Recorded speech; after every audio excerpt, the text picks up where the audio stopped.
మీ ఎలాంటి వ్యాపార ప్రకటనలకైనా వెంటనే మా ఛానల్ సంప్రదించండి. అందరికీ నమస్కారం. నేను శిరీష. ఈరోజు మనతో పాటు ఉన్నారు ప్రముఖ ఆధ్యాత్మికవేత్త, జ్యోతిష్య పండితులు బ్రహ్మశ్రీ నందిబట్ల శ్రీహరి శర్మ గారు. గురుగారితో మాట్లాడతాం. గురుగారు నమస్కారం అండి. వాగర్థావివ సంపృక్తౌ వాగర్థ ప్రతిపత్తయే జగతః పితరౌ వందే పార్వతీ పరమేశ్వరౌ. ఆదిత్యాయ చ సోమాయ మంగళాయ బుధాయ చ గురుశుక్ర శనిభ్యశ్చ రాహవే కేతవే నమః. శృంగేరి జగద్గురు పీఠాధిపతులకి, కంచి పీఠాధిపతులకి నమస్కారములు తెలియజేసుకుంటూ కార్యక్రమాన్ని ప్రారంభిద్దాం. గురుగారు, మొత్తం మీద 2020 సంవత్సరం అయిపోయింది. 2026 నూతన ఆంగ్ల సంవత్సరానికి వచ్చేసాం. సో ప్రతి ఒక్కరికి ఉంటుంది, మా రాశి వారికి ఎలా ఉంటుంది, ఎలాంటి జాగ్రత్తలు తీసుకోవాలని. సో ముఖ్యంగా చూసుకుంటే మీన రాశి వారికి ఈ 2020 సంవత్సరం ఎలా ఉండబోతుంది అంటారు? ఎలాంటి జాగ్రత్తలు తీసుకోవచ్చు అంటారండి? 2026వ సంవత్సరంలో జనవరి నుంచి డిసెంబర్ వరకు మీన రాశిలో జన్మించినటువంటి వారికి ఏ విధంగా ఉండబోతుంది? గ్రహాలు అనుకూలమా, ప్రతికూలమా? ఏ గ్రహాలు యోగిస్తాయి, ఏ గ్రహాల ప్రభావం వలన యోగం అవయోగం కలుగుతుందనే విషయాల గురించి క్లుప్తంగా తెలియజేసుకునే ప్రయత్నం చేద్దాం. నవగ్రహాలలో శుభకరుడైనటువంటి గురువు మిథున రాశిలో వక్రగతిన సంచారం చేస్తూ మార్చి 14వ తారీఖు వరకు ఉంటాడు.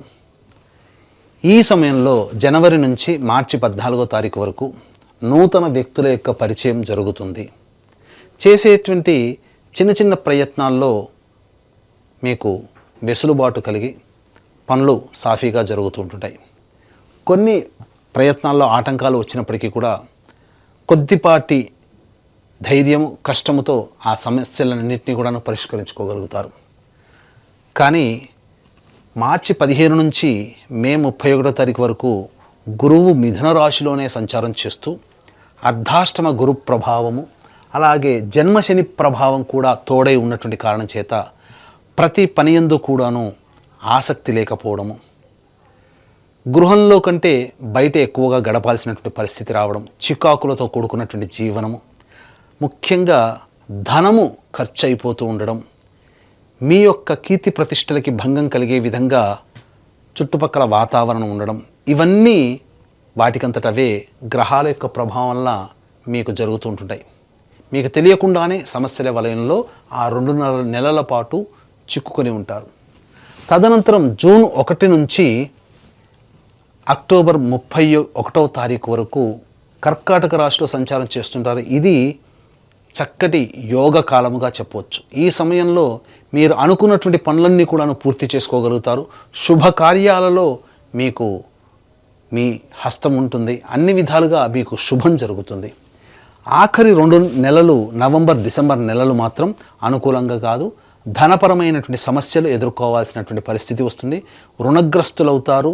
రుణదాతలు మళ్ళీ తిరిగి డబ్బుని పొందలేకపోతారు. అంటే మీరు ఇచ్చిన డబ్బుని తిరిగి పొందలేకపోతారు. కాబట్టి జాగ్రత్తలు పాటించండి. ఇక శని జూలై 26 వరకు రాశిలోనే జన్మశని ప్రభావము, అలాగే జూలై 26 తర్వాత వక్రస్థితి చేత వ్యయభావ ఫలితాలను కూడా పొందడం. ఈ సంవత్సరం అంతా కూడాను శని అనుకూలము కాదు. ఈ యొక్క విషయాన్ని మీరు గుర్తుపెట్టుకోండి. ఇక గమనించుకున్నట్లయితే ప్రధానంగా విద్యా సంబంధమైనటువంటిది కాబట్టి విద్యార్థులకి సాధారణమైనటువంటి ఫలితాలు కలుగుతాయి. కాబట్టి ఎక్కువగా కష్టపడాలి, అనుకున్న దానికంటే ఎక్కువ శ్రమ పడాలి. తల్లిదండ్రులు తమ పిల్లల పట్ల, విద్య పట్ల, తమ పిల్లలకు ఉన్నటువంటి విద్య పట్ల ఎక్కువ శ్రద్ధ కనబరిస్తే తప్ప మంచి ఉత్తీర్ణత శాతంతో పొందలేకపోతారు. ఈ కష్టం మొదటి 5 నెలలు ఎంత బాగా కష్టపడగలిగితే ఆ ఫలితము జూన్ నుంచి అక్టోబర్ లోపల పొందగలుగుతారు. విదేశీ యానానికి అనుకూలమైనటువంటి సమయం. మంచి ఉత్తీర్ణత కలిగి ఉన్నటువంటి కారణం చేత నచ్చిన యూనివర్సిటీలో ప్రవేశం లభిస్తుంది. విదేశీ యానానికి అనుకూలంగా ఉంటుంది. ఈ మొదటి 5 నెలలు కష్టపడలేదా, ఈ గురువు ఎంత యోగిస్తున్నప్పటికీ కూడా ఫలితం ఉండదు. కాబట్టి అన్ని రంగాలలో ఉన్నటువంటి వాళ్ళు మొదటి మే వరకు కూడా, జనవరి నుంచి మే వరకు కూడా కష్టపడే తత్వాన్ని అలవర్చుకోండి. ఆ తదనంతరం ఆ కష్టానికి తగ్గ ప్రతిఫలం గ్రహమే మీకు దగ్గరుండి అందిస్తుంది. ఇక సంబంధించినటువంటి ఉద్యోగ విషయానికి సంబంధించినటువంటి వివరాలు తర్వాత మనం తెలియజేసుకుందాం. ఏ సమయంలో ఉద్యోగ ప్రయత్నాలు చేయాలి, ఏ సమయంలో చేయకూడదు, ఎప్పుడు ఉద్యోగం వస్తుందనే విషయాలు క్లుప్తంగా ముందు తెలుసుకుందాం. ఇక వివాహ విషయానికి వచ్చేసేసరికి ఈ యొక్క మీనరాశిలో జన్మించినటువంటి వారికి ప్రధానంగా జూన్ నెల నుంచి అక్టోబర్ మధ్యకాలంలో అవివాహితులకి వివాహము జరుగుతుంది, అందులో సందేహము లేదు. ఇది ప్రధానంగా చెప్పుకోదగినటువంటిది. ఇక మిగతా సమయాల్లో అంటారా, ప్రయత్నం చేయక తప్పదు. ఈ సమయంలో ప్రయత్నం కంటే మిగతా సమయంలో ప్రయత్నం చేస్తే జూన్ నుంచి అక్టోబర్ మధ్యకాలంలో వివాహ సంబంధాలు కుదరడము, నిశ్చయం అవ్వడము జరుగుతుంది. ఇక దాంపత్య సంబంధించినటువంటి విషయాలు ఏవైతే ఉంటాయో మొదటి 2.5 నెలలు మిశ్రమ ఫలితాలు ఉన్న మార్చి 15 నుంచి ఈ జూన్ 1వ తారీఖు వరకు అనుకూలంగా ఉండదు ఈ సమయం. మరియు నవంబర్ డిసెంబర్ నెల కూడా అనుకూలంగా ఉండదు. కాబట్టి ఏప్రిల్ మే నవంబర్ డిసెంబర్ నెల, మార్చి 15 నుంచి ఆ 15 రోజులు, ఈ 4.5 నెలల కాలము దంపతుల మధ్య లేదా జీవిత భాగస్వామి వ్యాపార భాగస్వాముల మధ్య పొరపచ్చాలు వచ్చే అవకాశం ఉంది. కాబట్టి సంయమనం పాటించండి. లౌక్యంతో, నవ్వుతో, చిరునవ్వుతో సమస్యల్ని పరిష్కరించుకోండి. ఇక ఆరోగ్య విషయానికి వచ్చేసేసరికి జన్మశని, వ్యయశని, రాహు ప్రభావము, ఇటు కేతు కూడా అనుకూలంగా లేకపోవడము, అలాగే గురువు కూడా అనుకూలంగా లేకపోవడం, చాలా మటుకు ఒక అనారోగ్యం, తెలియని ఒక బాధ, ఏదో ఒక సమస్య వెంటాడుతున్నట్టుగా ఉంటుంది. కానీ తప్పదు, ఈ సమస్యల నుంచి బయటపడక తప్పదు. దైవానుగ్రహాన్ని పొందే ప్రయత్నం చేయాలి. అలాగే డైట్ మెయింటైన్ చేయాలి, ఫుడ్ కంట్రోల్లో పెట్టుకోవాలి. ఇలా మనం జాగ్రత్తగా ఉండగలిగితేనే ఆరోగ్యం పట్ల మనం లాభదాయకంగా ఉంటుంది. లేకపోతే మీనరాశి వాళ్ళు అనారోగ్య సమస్యలు తెచ్చుకోక తప్పదు. శరీరంలో నిస్సత్తువ ఎక్కువగా ఉంటుంది. ఎంత తిన్నప్పటికీ కూడా ఆ యొక్క ఫలితాన్ని మీరు పొందలేకపోతారు. అలాగే constipation problem, indigestion problem, acidity problem అనేటువంటిది మిమ్మల్ని బాధ పెడుతుంది. కాబట్టి జాగ్రత్తలు పాటించండి. ఇక సంతాన విషయానికి వచ్చేసేసరికి ఈ యొక్క మీనరాశిలో జన్మించినటువంటి వాళ్ళకి తప్పకుండా జూన్ నుంచి అక్టోబర్ నెల కాలంలో మంచి వార్త వింటారు, సంతానవంతులు అవుతారు, సందేహమే లేదు. విదేశీయానానికి సంబంధించి చెప్పాను కదా, ఈ మొదటి 5 నెలలు బాగా కష్టపడితే వచ్చే ఫలితమే మిగతా 5 నెలల్లో మీరు పొందగలుగుతారు. లేకపోతే ఆ మొదటి 5 నెలలు నిర్లక్ష్యం చేశారా మీకు ఫలితము దక్కదు. గుర్తుపెట్టుకోండి, విదేశీయానానికి ఆటంకాలు, అసలు మీరు ఎలిజిబులే కారు. కాబట్టి మొదటి 5 నెలలే బాగా కష్టపడండి విద్య పట్ల, మరీ హెచ్చరిస్తున్నాను. ఇక రాజకీయ రంగంలో ఉన్నటువంటి వాళ్ళకి అంత శుభమైనటువంటి సమయం మాత్రం కాదు. అధికారులు, పార్టీ పెద్దల యొక్క అండదండలు ఉంటాయి, కానీ పోస్టులు మాత్రం దక్కించుకోలేకపోతారు. ఏదైనా ప్రయత్నం చేసి దక్కించుకుందామన్నా ఆ డబ్బు వృధా ఖర్చే తప్ప దేనికి ఉపయోగపడదు. ఈ విషయాన్ని జాగ్రత్తగా గమనిస్తూ పెద్దల యొక్క సహాయ సహకారాలు పొందుతూ జనంలో కలుస్తూ ప్రజాదరణ పెంచుకునే ప్రయత్నం చేయండి తప్ప పోస్టుల కోసం అర్రులు చాచకండి. ఇక వ్యాపారస్తులు, ముఖ్యంగా ఇటుక, ఇసుక, ఇనుము రంగంలో ఉన్నటువంటి వాళ్ళు, చర్మ సంబంధము, తోలు సంబంధమైనటువంటి వ్యాపారస్తులు, గ్రౌండ్ ఆయిల్స్, ఎడిబుల్ ఆయిల్స్ సంబంధించినటువంటి వాళ్ళు, ప్లాస్టిక్ రంగంలో ఉన్నటువంటి వాళ్ళకి వ్యాపార విస్తరణ పనికిరాదు. ఈ సంవత్సరం అనుకూలంగా లేదు. ఉన్నటువంటి వ్యవహారంలోనే మీరు ముందుకు సాగండి తప్ప కొత్తగా ప్రయత్నాలు చేయకండి. ఇక ఈ అక్టోబర్ అంటే జూన్ నుంచి అక్టోబర్ మధ్యకాలంలో ఈ సంబంధించినటువంటి ఎఫ్ఎంసీజీ, హోటల్ మరియు రెస్టారెంట్, అలాగే tiffin centres, general stores, super markets, విద్యాలయాలు, కళాశాలలు, బంగారు వ్యాపారస్తులు, రోడ్ సైడ్ వెండర్సు, పికిల్స్ అమ్ముకునేటువంటి వాళ్ళు, అలాగే ఈ సంబంధించినటువంటి దైవ సంబంధమైన వృత్తులు, వ్యాపారాల్లో ఉన్నటువంటి వాళ్ళు, తీర్థయాత్రలు చేయించేటువంటి వాళ్ళు, వీళ్ళందరూ కూడా ఈ మీనరాశిలో జన్మించినటువంటి వాళ్ళు జూన్ నుంచి అక్టోబర్ మధ్యకాలంలో మీకు అధిక రాబడి ఉంటుంది. మిగతా సమయాలలో కష్టమే, డబ్బులు ఖర్చు అవుతాయి. కాబట్టి ఆచితూచి మీరు మీ యొక్క డబ్బుని వెచ్చించండి తప్ప వృధాగా పెట్టుబడులు మాత్రం పెట్టకండి. ఇది అనుకూలము కాదు. ఇక గమనించుకున్నట్లయితే కళారంగంలో ఉన్నటువంటి వాళ్ళకి అద్భుతమైనటువంటి ఫలితాలు రాబోతున్నాయి. ఎందుకనంటే ఈ యొక్క మీనరాశిలో జన్మించినటువంటి వాళ్ళకి కళారంగంలో వాళ్ళు అనగా సినిమా రంగము, serials, social media, electronic and printing media రంగంలో ఉన్నటువంటి వాళ్ళకి అద్భుతమైనటువంటి అవకాశాలు వస్తాయి. పేరు ప్రఖ్యాతులు పెరుగుతాయి. కానీ మిమ్మల్ని నమ్మించి మోసం చేసే వాళ్ళు ఉంటారు. అడ్వాన్సే ఇస్తారు తప్ప మిగతా బ్యాలెన్స్ ఇవ్వలేక ఎగ్గొడతారు. కాబట్టి డబ్బు విషయంలో జాగ్రత్త పడండి. పేరు కీర్తి విషయంలో మాత్రం ఢోకా లేదు అని చెప్పవచ్చు. ఇక ఈ యొక్క మీనరాశిలో జన్మించినటువంటి రైతులు ఎవరైతే ఉంటారో వాళ్ళు శాస్త్రీయమైనటువంటి సాధారణ పంటలు వేసుకోండి. కమర్షియల్ పంటల జోలికి వెళ్ళకండి. అన్ని విధాలుగా మీకు తెలిసినటువంటి పంటల్ని వేసుకోవడం ద్వారానే మీరు లాభపడతారు.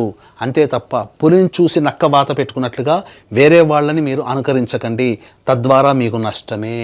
ఇక గమనించుకున్నట్లయితే ఈ యొక్క రాశిలో జన్మించినటువంటి స్త్రీలు ఇంతకుముందు ఉన్నటువంటి దానికంటే కూడా కొనసాగింపు ఏమి గొప్పగా ఏమీ ఉండదు. అంటే పేరు ప్రఖ్యాతుల వ్యవహారంలో కావచ్చు, ఉద్యోగ వ్యాపారాల వ్యవహారంలో కావచ్చు, ఇతరత్ర ఏ వ్యవహారంలోనైనా కానీ సాధారణమైనటువంటి జీవన విధానమే తప్ప గొప్పగా మార్పు అంటూ ఈ మీనరాశిలో జన్మించినటువంటి స్త్రీలకి ఉండదు. పైపెచ్చు మీ సర్వీసును వాడుకొని మీకు సంబంధించినటువంటి విలువ ఇవ్వకపోవడమే జరుగుతుంది తప్ప మీకు ప్రతిఫలం అనేటువంటిది ఉండదు. అంతేకాకుండా డబ్బులు ఎవరికీ అప్పుగా ఇవ్వకండి. మీకు అచ్చిబాటు ఈ సంవత్సరం అనుకూలంగా లేదు. నష్టపోవడమే మీకు కలుగుతుంది. ఇక అన్నిటికంటే ముఖ్యంగా వివాహం కాని అమ్మాయిలకి వివాహము, సంతానవంతులు కాని అమ్మాయిలకి సంతానం కలగడం, ఇవన్నీ కూడా ఈ మీనరాశిలో జన్మించినటువంటి స్త్రీలు పొందగలుగుతారు. అయితే ఉద్యోగం చేస్తున్నటువంటి మహిళలు ఎవరైతే ఉంటారో, యువతులు ఎవరైతే ఉంటారో వాళ్ళు బాగా కష్టపడితే తప్ప ఫలితం పొందలేనటువంటిది. కావున అధికారుల మెప్పు కోసం ఎక్కువగా కష్టాలు పడాల్సినటువంటి పరిస్థితి ఈ మీనరాశిలో జన్మించినటువంటి మహిళలకి, స్త్రీలకి కలుగుతుంది అని చెప్పవచ్చు. ఇక ఉద్యోగ సంబంధంగా మనం ఇంతకుముందు చెప్పుకున్నాం. ఈ ఉద్యోగ సంబంధముగా ఏ సమయంలోనైతే చేస్తే బాగుంటుంది అనేటువంటి విషయాన్ని గనక మనం గమనించుకున్నట్లయితే ప్రధానంగా ఈ మీనరాశిలో జన్మించినటువంటి వారు కొన్ని సమయాలు మాత్రం కీలకమైనటువంటి సమయము. ప్రధానంగా ఈ మీనరాశిలో జన్మించినటువంటి వారికి మే 15 నుంచి జూన్ 14వ తారీఖు వరకు అనుకూలమైన సమయము. ఇక తరువాత ఆగస్టు 17 నుంచి సెప్టెంబర్ 16 వరకు అనుకూలమైన సమయము.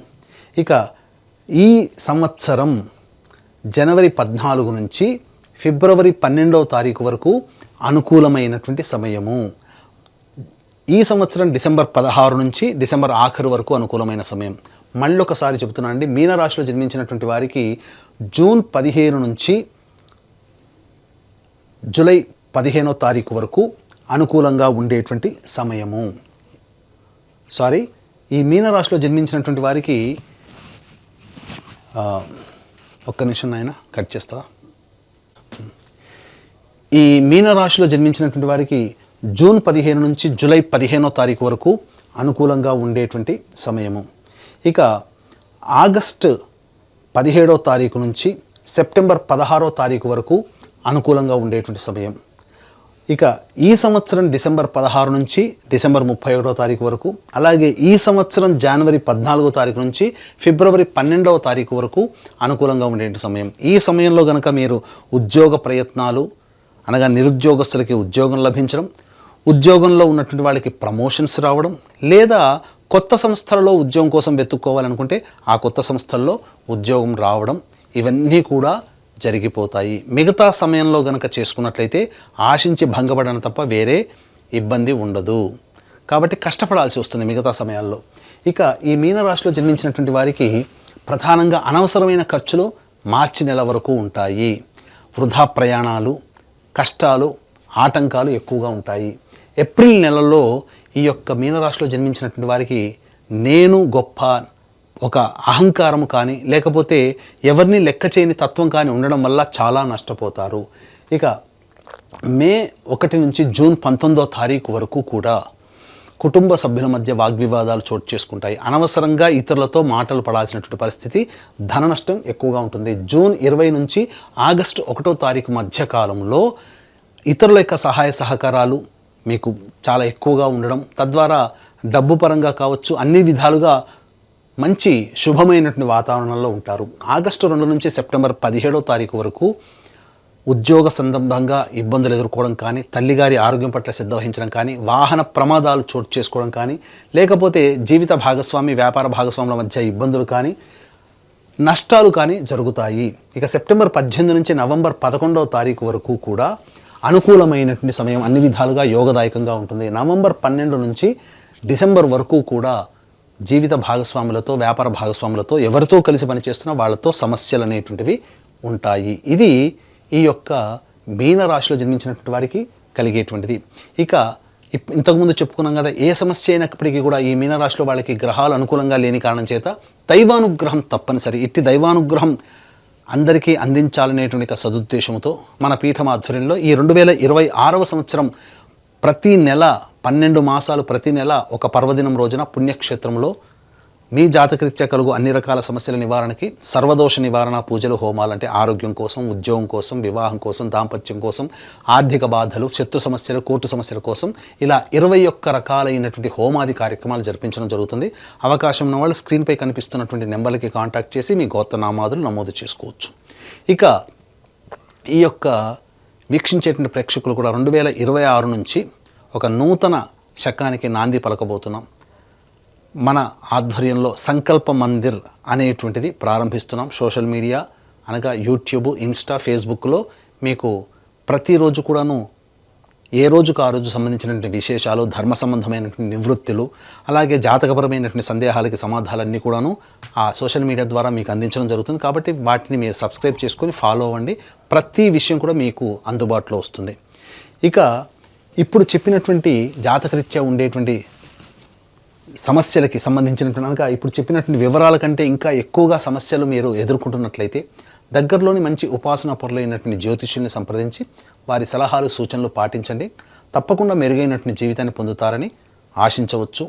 ఇక అన్నిటికంటే ముఖ్యంగా ఈ మీనరాశిలో జన్మించినటువంటి వాళ్ళు ప్రధానంగా జాతకరీత్యా వచ్చేటువంటి సమస్యల పరిష్కారం కోసం ప్రతి రోజు కూడా, అంటే సమస్య ఉన్నప్పుడల్లా కూడా ఒక కంటిన్యూస్గా ఒక 11 రోజుల పాటు శని భగవానుడికి తైలాభిషేకము, అలాగే సోమవారం రోజున ఈశ్వరునికి అభిషేకం, ఇలా కంటిన్యూస్గా ఒక 11 రోజుల పాటు చేయండి. మీ సమస్యలకి సత్వర పరిష్కారం లభిస్తుంది. అప్పటికి కూడా మీకు పరిష్కారం లభించలేదు అనంటే దగ్గరలోని మంచి పండితులని సంప్రదించి మీ యొక్క జాతకాన్ని చూపించుకొని పరిష్కారాలు పొందవచ్చు. గురుగారు, మొత్తం మీద 2026లో మీనరాశి వారికి ఎలా ఉండబోతుంది, ఎలాంటి జాగ్రత్తలు తీసుకోవాలి తెలియజేసినందుకు ధన్యవాదాలండి. ఈ వీడియో కనుక మీకు నచ్చినట్లయితే లైక్ చేయండి, షేర్ చేయండి, సబ్స్క్రైబ్ చేయండి. మీ విలువైన కామెంట్ని పొందుపరచండి. సర్వం శ్రీ ఉమామహేశ్వర పరబ్రహ్మార్పణమస్తు. ప్రస్తుతం మనతో పాటు ప్రముఖ ఆధ్యాత్మికవేత్త, జ్యోతిష్య వాస్తు పండితులు, లలితాదేవి ఉపాసకులు బ్రహ్మశ్రీ నానాజీ పట్నాయక్ గారు ఉన్నారు. గురువుగారితో మాట్లాడేద్దాం. నమస్కారం గురుగారు. శ్రీమాత్రే నమః. గురుగారు, 2026 మీనరాశి వాళ్ళ పరిస్థితి ఏ విధంగా ఉండబోతుంది? ఏలాంటి శని తాలూకు ఇంపాక్ట్ ఈ సంవత్సరం వీళ్ళ మీద ఎంతవరకు ఉంటుంది? ఓవరాల్గా సంవత్సరం మొత్తం ఎలాంటి జాగ్రత్తలు, రెమెడీస్ తీసుకుంటే బాగుంటుంది అంటారు? ఫస్ట్ ఆఫ్ ఆల్ ఏంటంటే 2026 సంవత్సరంలో మనం ఎప్పుడూ చూసేది ఉగాది నుంచే. కాకపోతే జనవరి టు డిసెంబర్ కొన్ని ప్లానింగ్స్ ఉంటాయని కొంతమంది అడగడం మూలంగా చెప్తున్నాం. అయితే వీరికి ప్రజెంట్ ఇప్పుడు ఏంటంటే ఏలినాడు శని ప్రభావం ఉంది ఒకటి రాశిలో. కాకపోతే ఏలినాడు శని ఉన్నంత మాత్రం ఏదో అయిపోతుందని భయపడాల్సిన పని లేదు. అలాగే గురువు చతుర్థంలోని, రాహు 12వ స్థానంలో, కేతు 6వ స్థానంలో ఉన్నారు. ఈ యొక్క గ్రహస్థితిని అనుసరించి ఏవైతే విషయాలు మనం చెప్పుకుంటున్నామో అవి సాక్షాత్ అమ్మవారి మన చేత చెప్పిస్తున్నట్టుగా భావిస్తూ, ఫస్ట్ ఆఫ్ ఆల్ ఏంటంటే ఇక్కడ గురువు ఎప్పుడైతే 4వ స్థానంలో ఉన్నాడో వీళ్ళకి మే వరకు కూడా ఏదైనా కొత్తగా కోర్సెస్ చేయడానికి, తల్లిగారి గతంలో ఏదైనా ఇబ్బంది ఉంటే అది తొలగడానికి, అలాగే గతంలో వీళ్ళ మీద పడినటువంటి నింద తొలగిపోవడానికి చాలా మటుకు గురువు 4లో ఉన్నందుకు మే వరకు తోడ్పడతాడు. కాకపోతే ఎంతైనా శని యొక్క ప్రభావం రాశిలో ఉంది కాబట్టి కొంచెం బద్ధకం, పోస్ట్పోన్ చేయడం పనులు, సరే రేపు చేద్దాంలే, మాపు చేద్దాంలే, తర్వాత చేద్దాంలే అనుకోవడము అనేటువంటి చాలా స్పష్టంగా గోచరిస్తుంది. ఓకే. అలాగే మరొక విషయం ఏంటంటే ఇక్కడ గమనించినట్లయితే ఇక్కడ సెకండ్ లార్డ్ ఎవరైతే ఉన్నారో, ఈ కుజుడు ఎవరైతే ఉన్నారో సెకండ్ లార్డ్, ఈ కుజగ్రహ ప్రభావం ఏదైతే ఉందో ఇది ధనాన్ని ఇచ్చేటువంటి, ధనాన్ని సూచించేటువంటి గ్రహ ప్రభావంగా చెప్తారు. కాబట్టి వీళ్ళకి ఫైనాన్షియల్ గ్రోత్ అనేటువంటిది మొదటి 5 నెలల తర్వాత నుంచి ఇంకా పెరగడం స్టార్ట్ అవుతుంది. 5 నెలల వరకు నార్మల్గా ఉంటుంది, కానీ దాని తర్వాత ఎంతైనా ఏలినాడు శని ప్రభావం కదా. కాబట్టి ఇక అదేవిధంగా మొదటి 4-5 నెలలు కూడా వీళ్ళకి రీసెర్చెస్ బాగా కలిసి రావడం, ఇన్సూరెన్సెస్ మూలంగా కలిసి రావడం అనేటువంటిది బలంగా చూపిస్తుంది వీరికి చెప్పాలంటే. మరి జూన్ నుంచి ఎప్పుడైతే మీకు పంచమంలోకి వెళ్ళిపోతాడో ఇక్కడ నుంచి ఏంటంటే వీళ్ళకి కొద్దిగా సంతాన సంబంధించినటువంటి విషయాలు కలిసి రావడము ఇటువంటివి బలంగా చూపిస్తున్నాయి. అయితే ఈ 12వ స్థానంలో రాహు ఉన్నందుకు, లగ్నంలో శని ఉన్నందుకు వీరికి కొంచెం విదేశీ సంబంధాలు కూడా అదేవిధంగా ఆస్కారం దొరుకుతుంది, అందులో ఎటువంటి సందేహం లేదు. కాకపోతే పూర్వజన్మ కర్మస్థానం అనేటువంటిది ఒకటి ఉంటుంది ప్రతి లగ్నానికి, అది 6వ స్థానం అవుతుంది. ఈ 6వ స్థానంలో ఎప్పుడైతే కేతు ఉన్నాడో ఈ కేతువు ఏం చేస్తాడు అంటే పర్టికులర్గా కేతు ప్రభావం మనకి డైలీ లైఫ్లో ఏదో తెలియని కొంత ఆటంకాలు. కాబట్టి వీళ్ళు ఏం చేయాలంటే డైలీ లైఫ్లో గణపతి ఆలయం కానీ, సూర్య ఆలయం కానీ, నారాయణుడి యొక్క ఆలయం, ఇప్పుడు వెంకటేశ్వర స్వామి అనుకోండి, రెగ్యులర్గా వెళ్తున్నట్లయితే ఖచ్చితంగా వీరికి ఏదైతే ఇబ్బంది కలగాలో ఆ యొక్క ఇబ్బంది అనేటువంటిది తగ్గుతుంది. డైలీ లైఫ్లో ఉండేటువంటి ఆటంకాలు తగ్గుతాయి. వీళ్ళకి వివాహ సంబంధించిన విషయంలో ఏంటంటే కొంచెం బంధువర్గంలో వారితో వివాహ సంబంధాలు కుదరడము, అలాగే మొదటి 5 నెలలు కొంత వివాహ విషయంలో అనుకూలత ఉంది. అదేవిధంగా వీళ్ళ యొక్క జీవిత భాగస్వామికి కూడా ఏదైనా కొత్త ఉద్యోగ అవకాశాలు రావడము, మరియు అదేవిధంగా వీళ్ళు ఏదైనా కొత్త కోర్సెస్ చేయడానికి అనుకూలంగా ఉండడం అనేటువంటి చాలా స్పష్టంగా చూపిస్తుంది. ఇక హైయర్ ఎడ్యుకేషన్కి మాత్రం వీళ్ళకి ఈ సంవత్సరం జూన్ నుంచి కొంతవరకు ఆస్కారం అధికంగా చూపిస్తుంది అనేటువంటిది చూపిస్తుంది.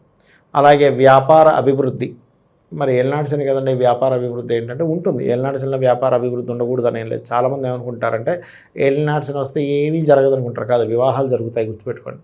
వ్యాపారాల్లోకి వెళ్తారు, పిల్లల్ని కంటారు, సీఎంలు పిఎంలు అవుతారు. మనకి పిఎం మోడీయే ఉదాహరణ. వృశ్చిక రాశి, మరి 9 ఏళ్ళ నుంచి 10 ఏళ్ళ నుంచి ఆయన మరి ఎట్ట ఉన్నాడు, ఏలినాటి శని నడిచిందిగా ఆయనకి మరి.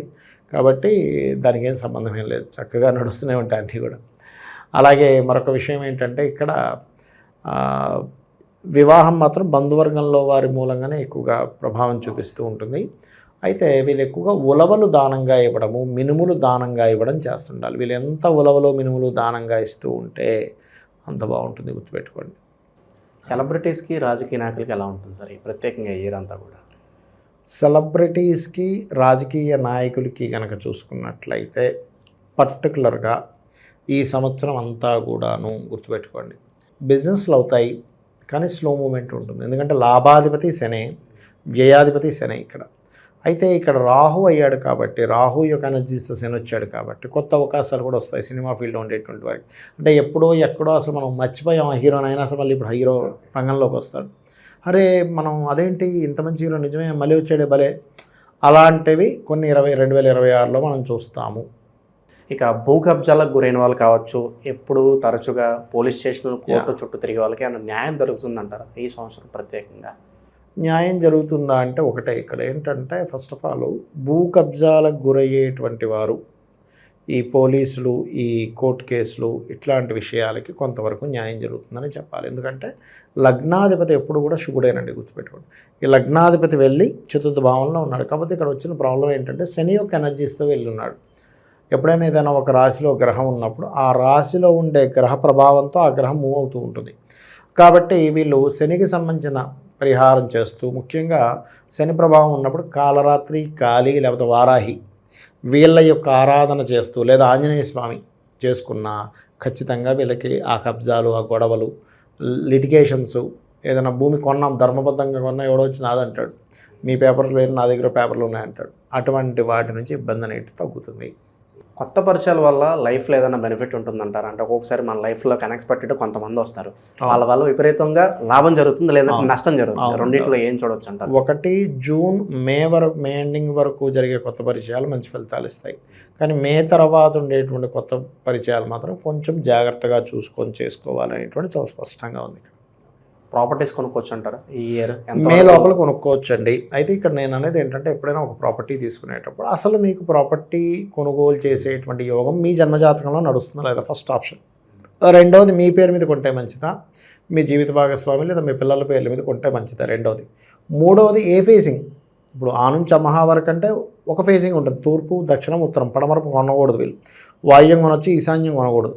అదే కక్క కక్క అనే అక్షరాలు అనేటువంటి అక్షరాలు కనుక చూసుకున్నట్లయితే వాళ్ళు మళ్ళీ ఉత్తరము, ఈశాన్యం అలా 8 అష్టవర్గులకి ఒక్కొక్క పేరుకి ఒక్కొక్క డైరెక్షన్ ఉంటుంది.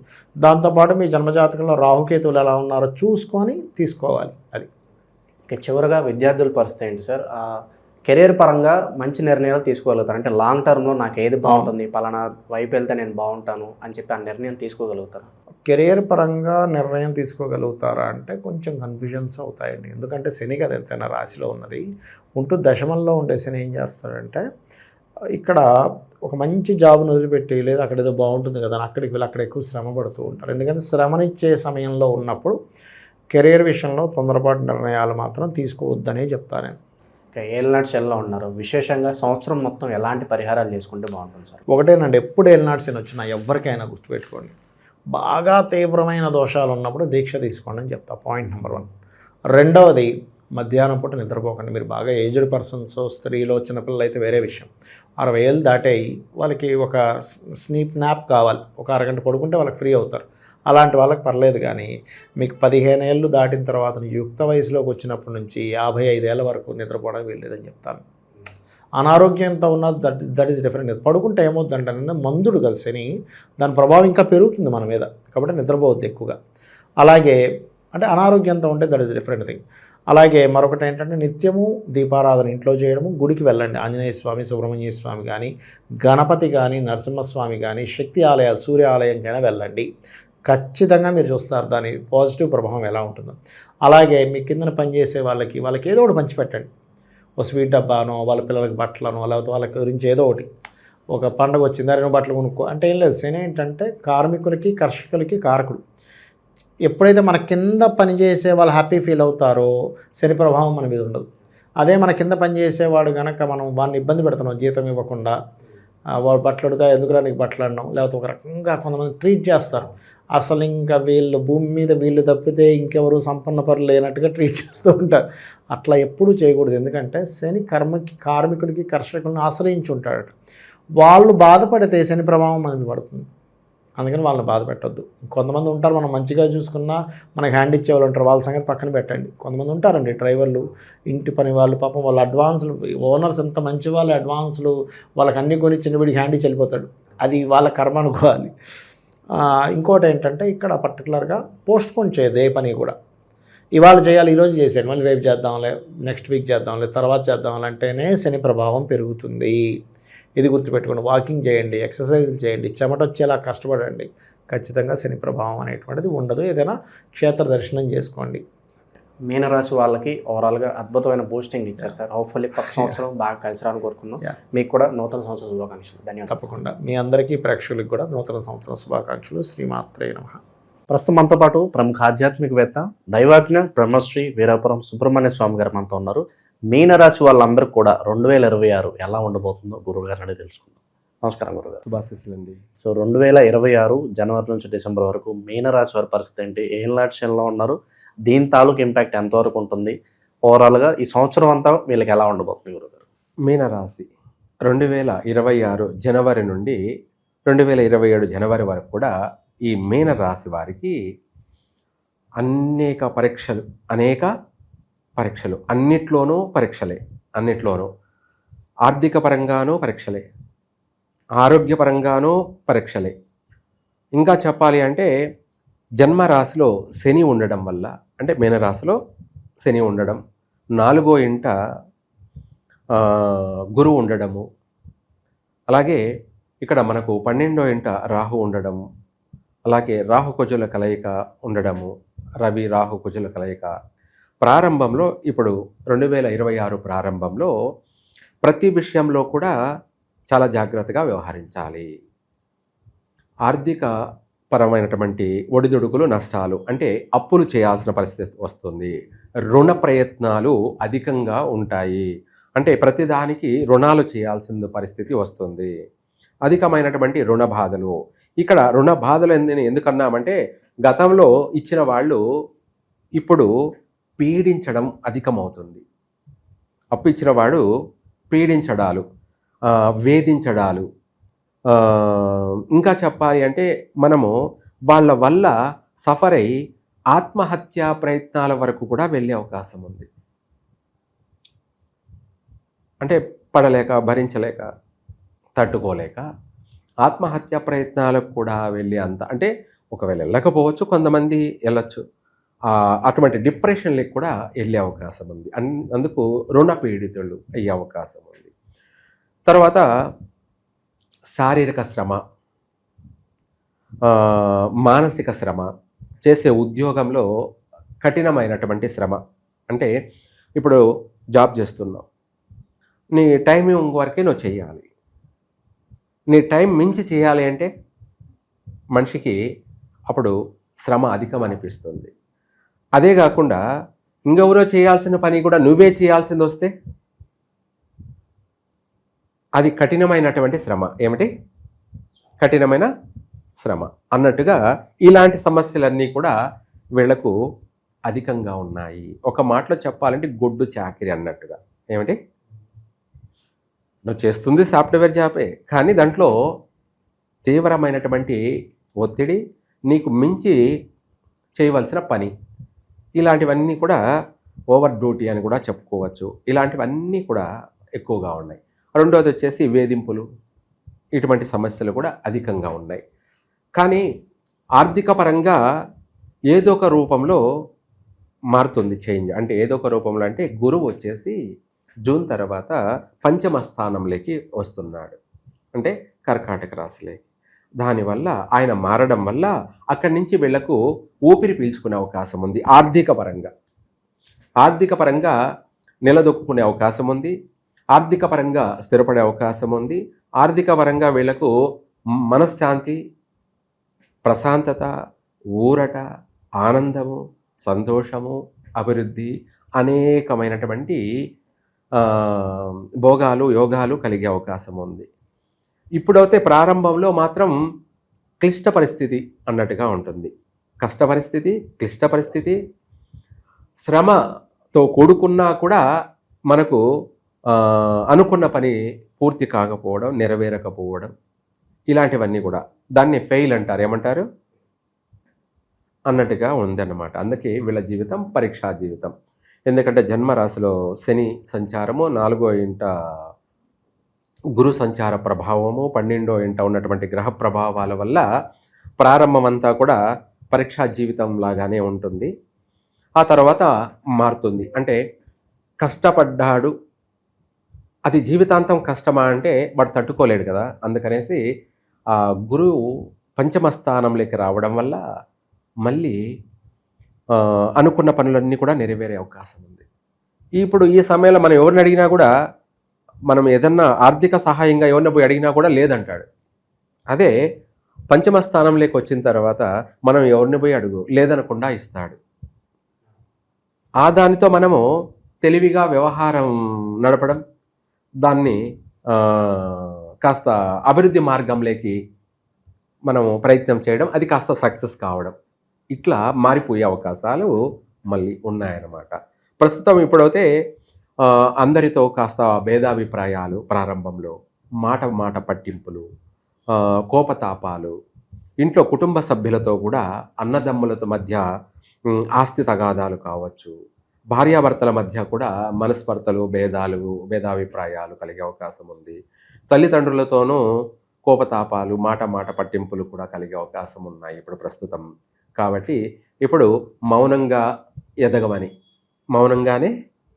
ఎదగమని అన్నట్టుగా ఎక్కడైనా సరే మనం వీలైనంత వరకు తగ్గిపోవడం, అణిగిమణిగిపోవడం, మన కోసం, మన అభివృద్ధి కోసం అది ఉపయోగపడుతుంది. మన అభివృద్ధి కోసం ఉపయోగపడుతుంది. అనువు కాని చోట అధికులం అని రాకూడదు అన్నట్టుగా మనం అన్ని చోట్ల అధిక ప్రదర్శన చేయకూడదు అన్నమాట. ఎక్కడ తలొంచాలి, ఎక్కడ తలెత్తాలి. దీనికి ఒక ఎగ్జాంపుల్ ఉంది. గుడికి వెళ్ళేటప్పుడు సింహద్వారం తక్కువ ఉంటుంది గర్భగుడికి. ఎందుకు అంటే ఆటోమేటిక్గా మన స్వామివారికి తల దించి వెళ్ళడం, అంటే నమస్కరించే వెళ్తున్నాం అన్నమాట. ఇది మనకు ఎంతో ఆ దైవ ఆశీర్వాదం కలుగుతుంది. ఎందుకంటే మనం తల ఎప్పుడైతే వంచామో ఆయన ఆశీర్వదిస్తున్నాడు అనమాట ఆటోమేటిక్గా. అట్లాగే మనం అందరినీ కలిసేటప్పుడు ముందు కలిసినప్పుడు నమస్కారం చేయడమో లేకపోతే తలదించడమో తల వంచడమో ఏమవుతుంది అంటే అవతల వాళ్ళకి అర్థమైపోతుంది. ఎదుటి వాళ్ళకి అవతల వాడు దుర్మార్గుడే చెడ్డవాడైనా కూడా వాడిని రాకపోక వాడిని నడవడికలన్నీ లెక్కలు కడుతూ ఉంటాడనమాట. అందువల్ల తన యొక్క తల వంచడం వల్ల ఎదుటివాడు ప్రసన్నుడవుతాడు. అదే వాడి కలిసేటప్పుడు మనము తల ఎత్తుకొని ఇంచుకొని పోయామనుకో అవతల వాడికి అర్థమైపోతుంది. వాడి కొవ్వు, వాడి అహంకారం, వాడి గర్వం అన్నిటినీ వాడు వెంటనే పసిగట్టేసి ఇవ్వాల్సిన ఉద్యోగాన్ని కూడా క్యాన్సిల్ చేస్తాడు. లేదు మనం ఆర్థికంగా సహాయం కోసం వెళ్ళామనుకోండి, లేదని చెప్తాడు. ఇట్లా అనేక విషయాలలో కూడా ప్రస్తుతం ఆటంకాలు, అవరోధాలు అనువనువున పొంచి ఉన్నాయి. కాబట్టి ఈ రాశి వాళ్ళు వీలైనంత వరకు కూడా కాలం కలిసి రాలేదు కాబట్టి మౌనంగానో లేదా అందరికీ తల వంచిపోవడం తప్పేమీ లేదు.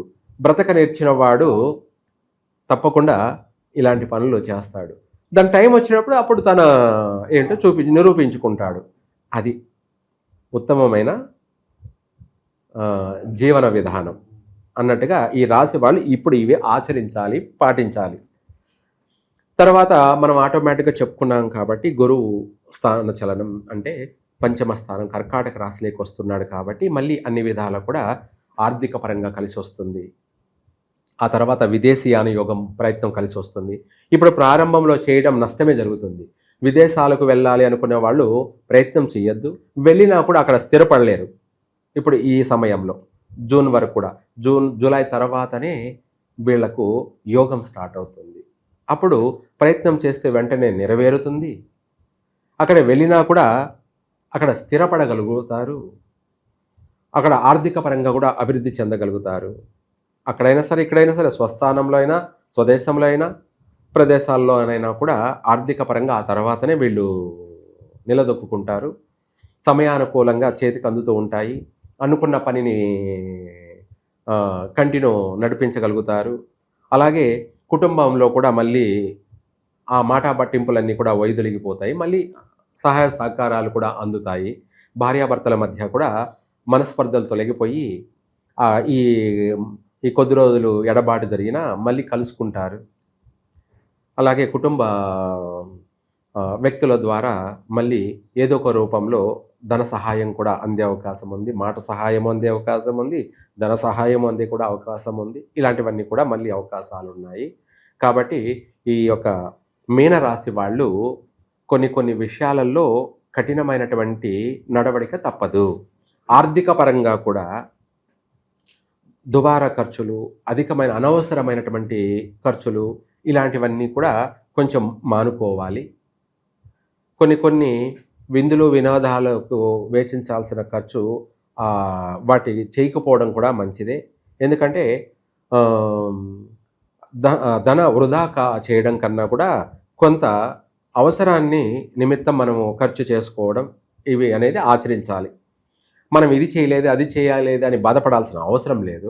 ఆటోమేటిక్గా అవి మళ్ళీ జరుగుతాయి. ఎప్పుడు ఒకలాగా జీవితం ఉండదన్నమాట. ఎప్పుడు ఒకేలాగా ఉండదు. పగలు అనేది ఉంది, పగలైపోగానే రాత్రి అనేది కూడా చీకటి అనేది కూడా ఉంది. అట్లాగే ఈ ప్రారంభంలో మీనరాశి వారికి చీకటి జీవితం, అదే శని యొక్క ప్రభావం వల్ల చీకటి జీవితం. మళ్ళీ తెల్లారుతుంది అంటే జూన్ జూలై తర్వాత వీళ్ళ జీవితం వెలుగు ఎలాగో అలాగే వీళ్ళ జీవితానికి అనుకున్న పని ప్రతిదీ కూడా నెరవేరుతుంది. అందరూ సహకరిస్తారు. ఉద్యోగాలలో కూడా ఆ తర్వాత ఉద్యోగాల అవకాశాలు కూడా వస్తాయి. కొత్త నూతన వ్యాపారాలు ప్రారంభం చేస్తారు. మంచి ఉన్నత ఉద్యోగాల్లో కూడా మళ్ళీ ప్రవేశిస్తారు, స్థిరపడతారు. ఆ చేసే ఉద్యోగాల్లో కూడా వీళ్ళకు గుర్తింపు లభిస్తుంది. చక్కగా వ్యాపార లావాదేవీలు, బ్యాంకు ట్రాన్సాక్షన్లు కావచ్చు, అలాగే వ్యవసాయ రంగంలో కావచ్చు బాగా కలిసి వస్తుంది. ఈ వ్యవసాయ రంగంలో ఉన్న వాళ్ళకి ఆర్థిక పరంగా ఏదో ఒక రూపంలో బాగా మంచి లాభాల బాటలో కొనసాగుతారు. ఇలాంటివన్నీ కూడా చక్కగా కలిసి వస్తుంది మీనరాశి వారికి. ప్రజెంట్లీ ప్రారంభంలో మాత్రం దైవమే దిక్కు. ఏమిటి? దేవుడే దిక్కు. కాబట్టి ఇప్పుడు ఈ ప్రారంభ సమయంలో మీనరాశి వాళ్ళు కూడా జన్మరాశిలో శని ప్రభావం వల్ల ప్రమాదాలు, ప్రాణహాని, మానహాని, ఏమిటి ప్రాణహాని, మానహాని అనేది ఇటువంటి అనేక సమస్యలు ఉన్నాయి. కాబట్టి వాటిని చూసి భయపడాల్సిన అవసరం లేదు. అది దైవ దర్శనం వల్ల ఆ సమస్య నుంచి మనం బయటపడుతూ ఉంటాం. అందుకనేసి ఇప్పుడు ప్రస్తుతం జూలై వరకు కూడా వీళ్ళు ప్రతిరోజు ప్రతినిత్యం కూడా దేవుణ్ణి దర్శనం చేసుకోండి, గంట వాయించండి. అంటే ఆయనకు మనం మెసేజ్ పంపిస్తున్న భగవంతుడికి గంట ద్వారా, గంటం అనే శబ్దం ద్వారా ఆయనకు మన కోరిక అనే మెసేజ్ని పంపిస్తున్నాము. అలాగే తీర్థప్రసాద హారతి తీసుకోండి. అక్కడ ఒక 5 నిమిషాలు గుడిలో ప్రశాంతంగా గడపండి. ఆ తర్వాత ఎవరు కార్యక్రమాలు వాళ్ళు వెళ్ళండి. దానివల్ల మనకు కాస్త ప్రతి సమస్య నుంచి బయటపడతాము. రాబోయే ఉపద్రవాలు, ప్రమాదాలు, ప్రాణ నష్టాలు, మాన నష్టాలు వీటన్నిటి నుంచి కూడా తప్పించుకు తిరుగువాడు ధన్యుడు సుమి అన్నట్టుగా అన్నిటి నుంచి మనము చక్కగా విజయాన్ని పొందుతాము, ఆనందాన్ని కలగచేస్తుంది. ఆ తర్వాత ఆటోమేటిక్గా కూడా ఆర్థిక పరంగా సహాయ సహకారాలు లేదా ఉన్న ఫలానా ఆర్థిక రూపేణ కలిసి రావడాలు అన్నీ కూడా బాగున్నాయి.